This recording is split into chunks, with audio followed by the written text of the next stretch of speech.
friends. Welcome to Sky House Herbs podcast. I'm Ashley Ellenboss, a clinical herbalist, and in this space, I share my knowledge and experience with plant medicine to help you on your own journey of healing and transformation. Join me in exploring the ancient wisdom of plant spirit medicine and how it can be used to heal the body, mind, and spirit. We'll talk to experts in the field and share stories from people who've been transformed by powerful plant allies.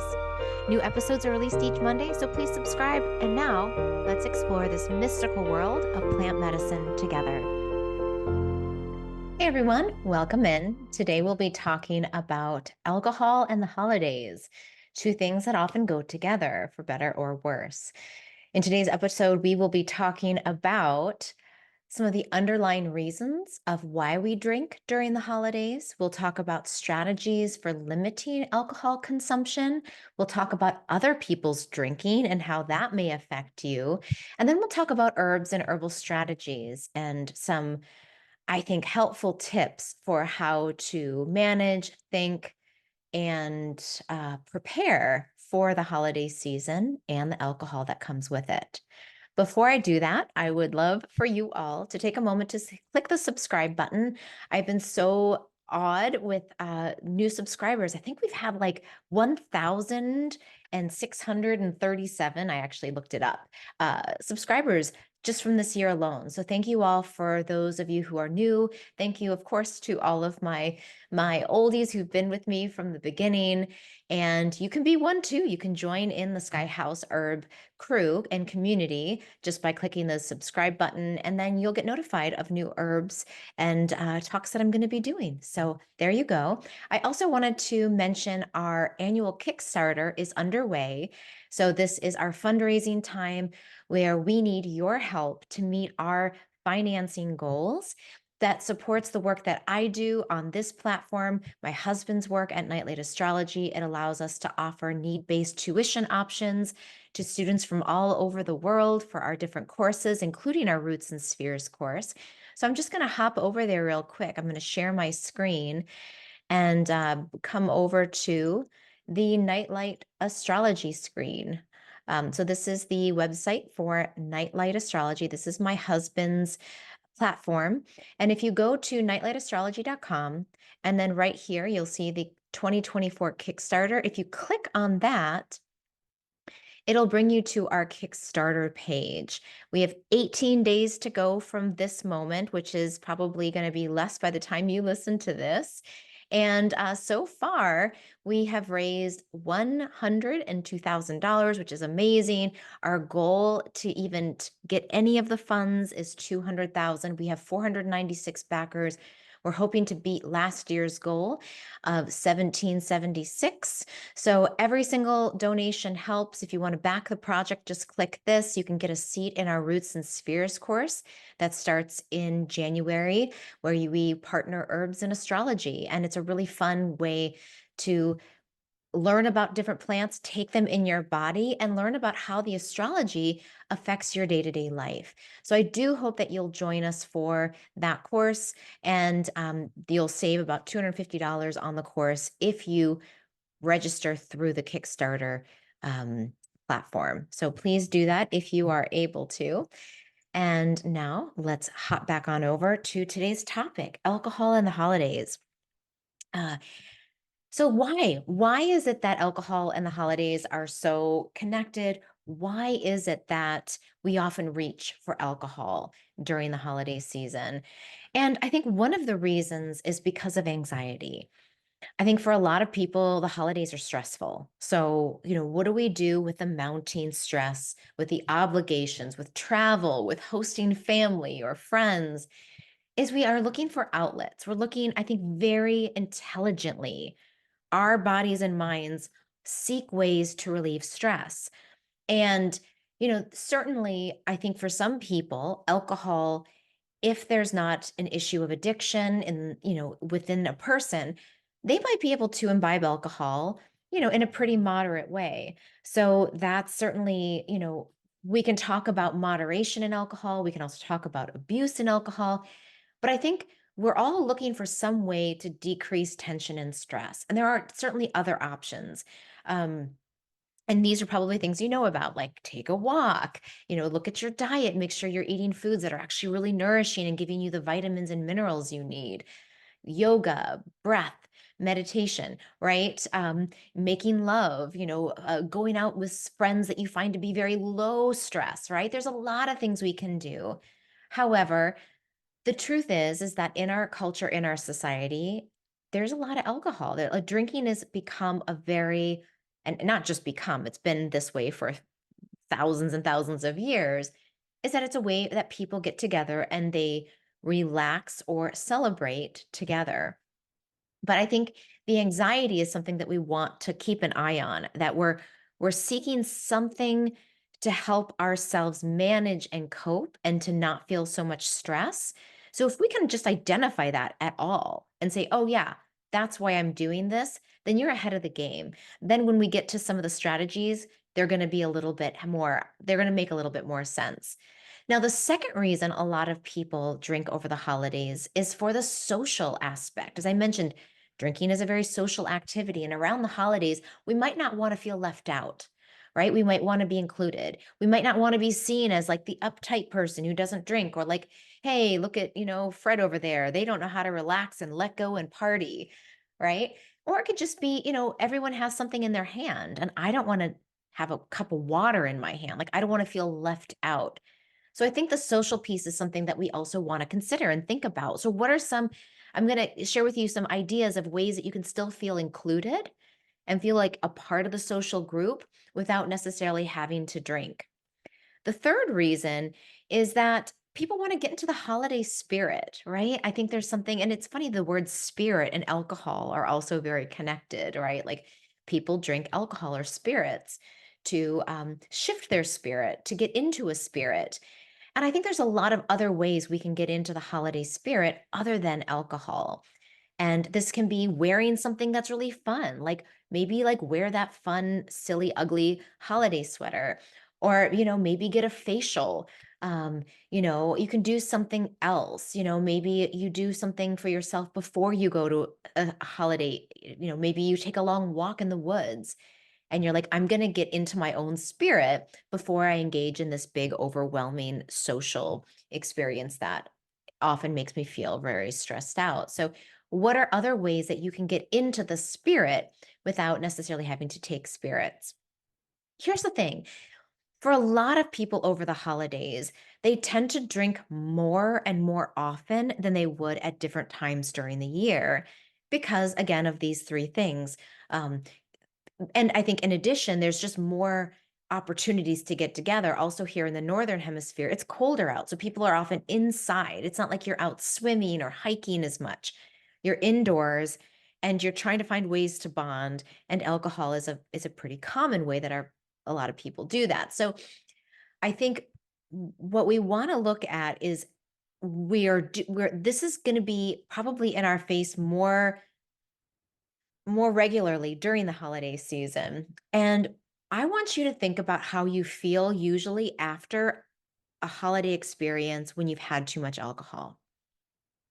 For a lot of people, and myself included, I remember in college, you come home and it's like the Friday after, or is it like, no, it's the Wednesday before Thanksgiving. Like everyone goes to the bars and then that all weekend. And also over, the winter break, there's a lot of get-togethers, and I just remember one of the main things would be like, I overshared. I said things I shouldn't have said. I gossiped. I criticized, right? I said too much about something that really I should not have said, right? And so the oversharing and gossip piece can be a side effect because what alcohol does is it's a nervous system depressant. So it lowers our inhibitions. And so we're often, you know, saying things, doing things, behaving in ways that we normally wouldn't under normal, more sober circumstances. Another thing that often happens to people after drinking is that it causes extreme mood dysregulation. And it's really interesting, even after one night of drinking, for the next 2 to 3 days, your hormone levels and the neurotransmitters like serotonin are going to be really dysregulated. So for a lot of people, they're going to experience emotional dips. And so if you have like if you think of of the holidays as a marathon, what you don't want is all of these ups and downs. You want to try to create a more stable experience for yourself where your moods are more stable. That's going to help you get through the holidays with less fights and arguments, less tension and drama. So if you can keep your alcohol consumption, if you are drinking, to, just taking it down even a few bits or a few drinks, right? Every time, you're going to help with that emotional dysregulation that can happen from drinking alcohol. And then, of course, there's all of the health consequences too, like dehydration, brain fog, lethargy, less motivation. Also, when you drink alcohol, because it converts to sugar, we often have a sugar crash, which causes us to want to have more caffeine and eat more sugar to try to get our mood up again and get our energy up. So we can make worse choices when it comes to food and future drinks if we start down this path. So those are all, I think, good reasons to really consider and think about, how do I want to enter this holiday season a little differently? All right. So I want to talk about some options and strategies. What can we do? And these are things that I have done. There are things that I have learned through my engagement in Al Anon, which is an organization that supports people who are either who have family members or friends who are alcoholics. So having grown up in an alcoholic household and having seen this a lot during the holidays, I am well aware of how this can go wrong. And I have seen also, through some very good role modeling, how it can go right. So here's the first thing. This is one strategy that you can do for yourself, is to plan ahead. So you can start off by saying, I'm going to this event, and how many drinks are you going to have? So maybe your limit is two, right? Two is good. I can feel social, I can feel relaxed, and usually things turn out well, and the next day I feel okay. For you, it might be one drink, right? It might be three drinks. So you decide in advance how many drinks you're going to have, and then tell a friend or tell someone at the party, just say, I'm going to have I think I'm just going to have maybe one or two drinks today, two drinks. I think that's my limit. When you say it out loud and you've got that then buddy who can help you be accountable, that's really helpful. It is especially helpful if you don't want to drink at all. If you're like, you know what, today I'm not going to drink tonight. And you tell someone and you say to your aunt, tonight I'm not drinking. They offer you a glass of wine. Tonight I'm not drinking. Once you say it out loud, not only does it help there's something neurological that helps you then become more accountable, but then you also have someone who's going to say, you know what? I see, you poured yourself a drink and you said you weren't. Well, can I check in with you? Right. And then you can do this also for other family members as well. Don't instigate it. We'll talk about other people's drinking in a minute, but for yourself, that can be really helpful to just have someone you trust, or to have even just said it to a stranger. I'm not drinking tonight, bartender. You said it. That makes a difference. The second strategy is BYO, or bring your own drink. And so this is really great if you've chosen not to drink alcohol at a holiday event. Bring your own favorite non-alcoholic drink. Some of my favorites are hop water. I really like hoppy. I love hops. I love really bitter things. So I'll bring like a case of hop water. And, it's enough. Maybe I'll have three or four, and then I can share it and introduce it to other people who might want some. And then it's a no-brainer. I don't have to worry about, what am I going to drink? Are they going to have options that I want? Because I've brought my own. There's also a really great company out there called Seedlip, and they make spirits, but they're non-alcoholic spirits. So you can add it into tonic water if you want to have something that looks like a cocktail, like we call it mocktails.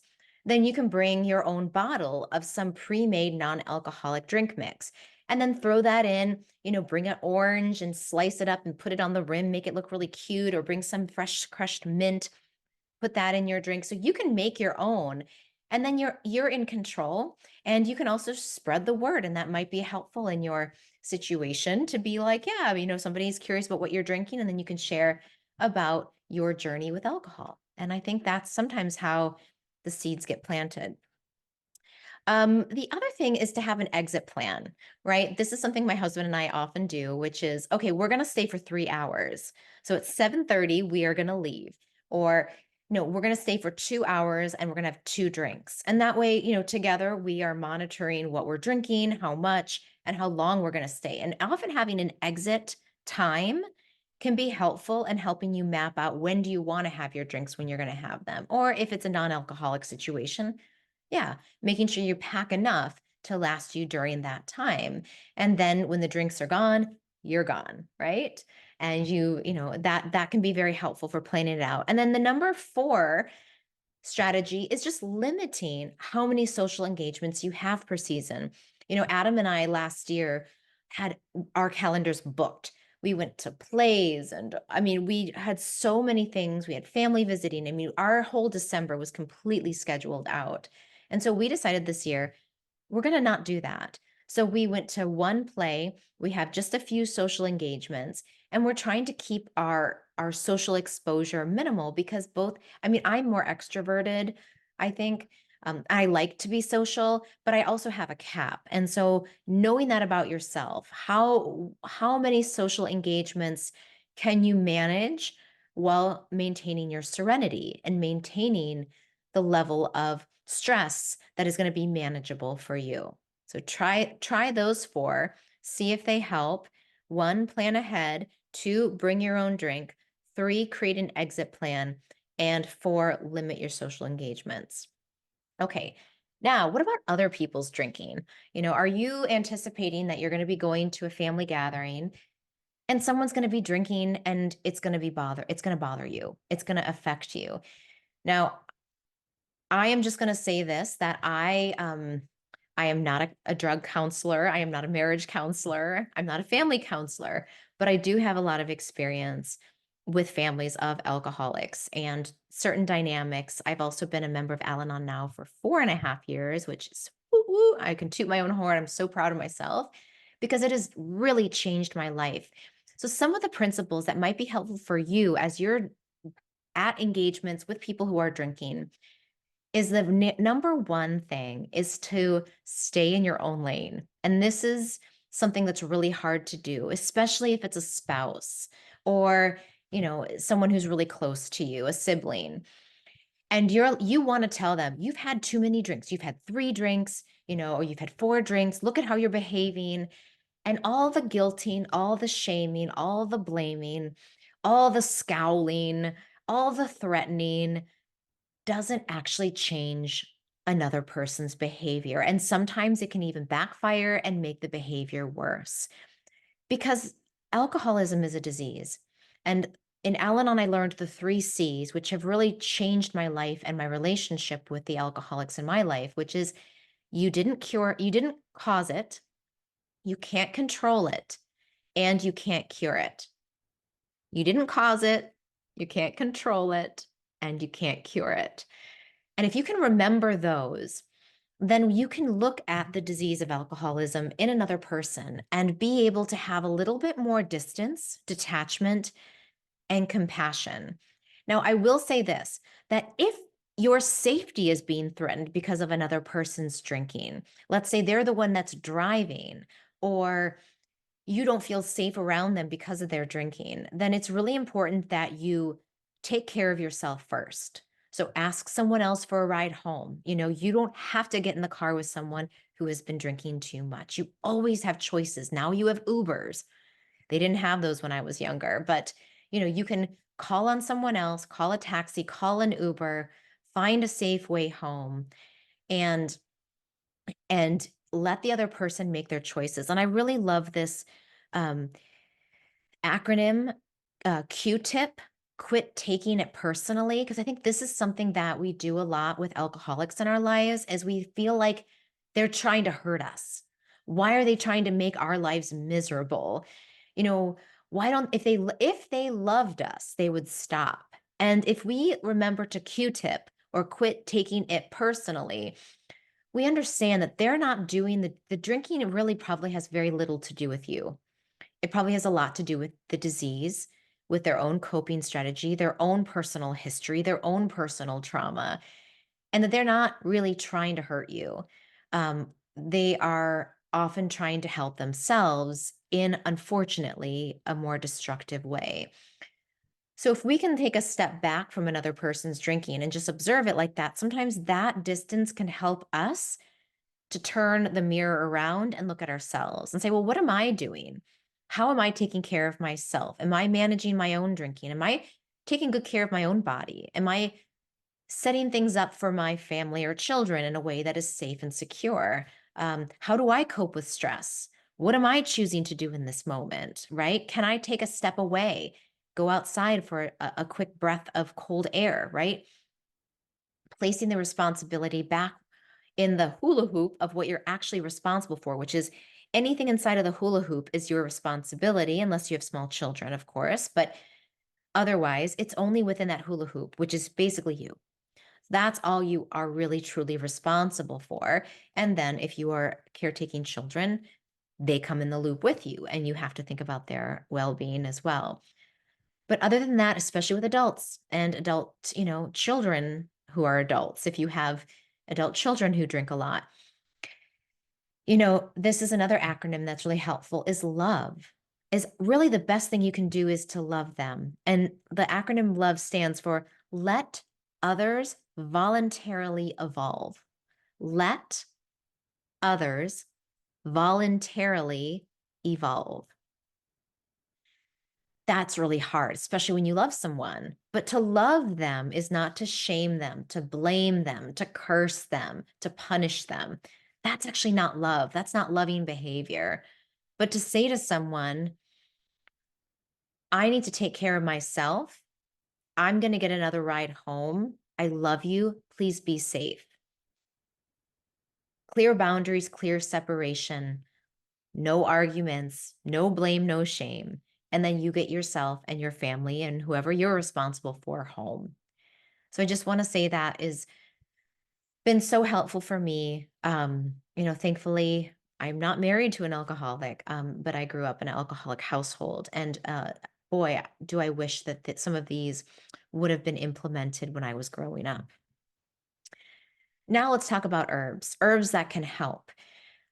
I would recommend for everyone in the holiday season, starting now if you haven't already, to start taking some sort of an adaptogen. Adaptogens are herbs that help your nervous system regulate your stress response. It keeps you from going into fight or flight or going into freeze and shutting down. It keeps you on a more even keel with your moods and your energy levels and even your immune system throughout very busy seasons like the holidays. So some examples of adaptogenic herbs would be reishi, ashwaganda. There's a really great combination of adaptogens and calming herbs it's called Calm Adapt by herbalists and alchemists. They're based here out of New Jersey in the United States. I'll include a link. But if you can find some adaptogens to start taking either in capsule form or in a tincture form, those are really, really wonderful. And a lot of herbal companies across the world now have adaptogenic formulas. So try to find a high quality herbal adaptogen. Start taking that now through the new year. The second class of herbs that are really great are nervines. These are herbs that are going to help your nervous system stay in a more calm and relaxed state. And adaptogens often take a longer time to build in the body. So they build resilience over time, whereas nervines work in the moment. So you want both. You both want to build over time and you want something you can take before you go to the party that's going to give you an extra calm, an extra hit of calm, an extra hit of serenity. So some of my favorite herbal nervines for this season would be Milky Oats. I just did an Herb of the Month video on it, so you can learn more about Milky Oat Tops, how to use them, what they're good for, how they work in the body. Some great clinical trials that have shown they've been helpful with tobacco use and helping with addiction. But I really like it because when I take Milky Oats, which I have here on my desk, it's like a blanket of calm. You just get this instant, it's cooling, calming, and collecting. So before you go out into the world, take some drops and you'll feel it just sort of coat the nervous system and give you a little buffer against overstimulation.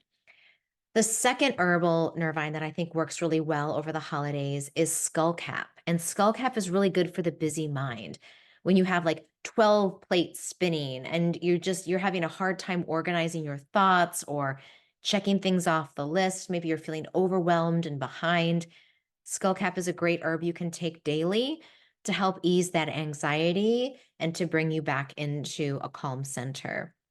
Now, the third nervine is Damiana. I also did an herb of the month video on this, gosh, back in January. So you can look back to my herb of the month playlist to learn about more about Damiana. But I'll just say this is that Damiana, it's relaxing and it brings you into the sensual part of your body. And I was thinking this would be a really nice herb for people who are choosing not to drink because it will give you that body kind of high and that mental high while still being very grounded. It really seems to, it initiates and it increases circulation. It increases libido, not in like a whoa off the charts way, but just in a subtle way where you start to feel more pleasure, more happiness, maybe yeah, like more of like that sort of erotic contentment, if we can put those two words together. I think Damiana is a wonderful herb to that for that. So you could take that with you to a holiday gathering, and that can be a great way. Maybe you put that into your, oh, hi, babe. Maybe you put that into your holiday drink or your mocktail to give you that extra little boost. So give that one a try. It works really well as a tincture, also as a tea and as a glycerite. If you're going non-alcoholic, try to find Damiana as a glycerite. I believe that Eclectic Herbs carries it. I'll try to find it and put it in the description. And then I mentioned before, Seedlip makes different mocktails. So this would be a great thing to bring along with you. They have a citrus clove one that's really tasty, and then a garden herb one that's like very grassy and green and hoppy. So you can check out that. I know they sell that through Amazon, also through their website, seedlip.com. I'll include links if you want. I have no affiliation with any of these companies. This is just me sharing things that I have found helpful. I am also not a doctor, nor am I an addiction specialist. So please, if take what I say and use it for what is going to be helpful for you. If you are looking for help with your own drinking or with someone else's drinking, please reach out to someone. There are so many great programs out there that can help you. I love 12-step programs. So Alcoholics Anonymous, if you're struggling with your drinking, or also Al-Anon for those who maybe have friends or family members who struggle with drinking and it's affecting you. So those are some great resources. And, be good to yourselves. I think that's the bottom line is holiday seasons can be really tough for a number of reasons. So just take a moment, take a few extra beats every day, touch inward, connect inward, drink some extra water, eat some extra fruits and vegetables, do what you need to do to stay in your center and to be kind to yourself. And then you'll notice that the kindness you bring into yourself, you can't give what you don't already have. So if you really want to give that holiday spirit, start to cultivate it first inside, and you'll be amazed at how freely it will flow from you. So thank you all. Happy holidays. Have a wonderful time. Thank you again for your support, for subscribing, for donating to our Kickstarter this year. And I'll see you all again soon.